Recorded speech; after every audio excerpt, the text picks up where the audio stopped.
Phone hack అయిందని complaint ఇవ్వడానికి వెళ్లిన జీ తెలుగు న్యూస్ మహిళా జర్నలిస్టుపై దురుసుగా ప్రవర్తించారు సైబర్ క్రైమ్ పోలీసులు. సండే ఎవరు రమ్మన్నారు, వెళ్లిపోవాలంటూ మహిళా జర్నలిస్టుపై దురుసుగా ప్రవర్తించారు. ఈ రోజుల్లో హ్యాకింగ్ కామన్ అని 1930కు ఫోన్ చేసుకోవాలంటూ ఉచిత సలహా ఇచ్చారని బాధితురాలు వాపోతున్నారు.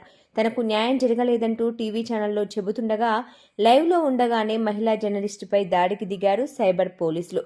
తన ఫోన్ లాక్కునే ప్రయత్నం చేశారు. మహిళా జర్నలిస్టు ప్రతిఘటించడంతో తనని నిర్బంధించారు సైబర్ క్రైమ్ పోలీసులు.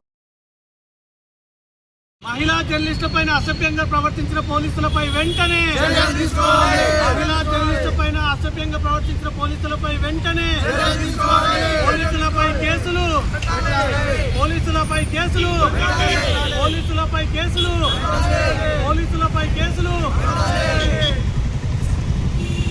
మేడం బయటకు వచ్చేయండి, బయటకు వచ్చేయండి. మీరు అవసరం లేదు, మాట్లాడాల్సిన అవసరం లేదు. వచ్చేయండి, మీరు బయటకు వచ్చేయండి. మేడం వచ్చేసేయండి,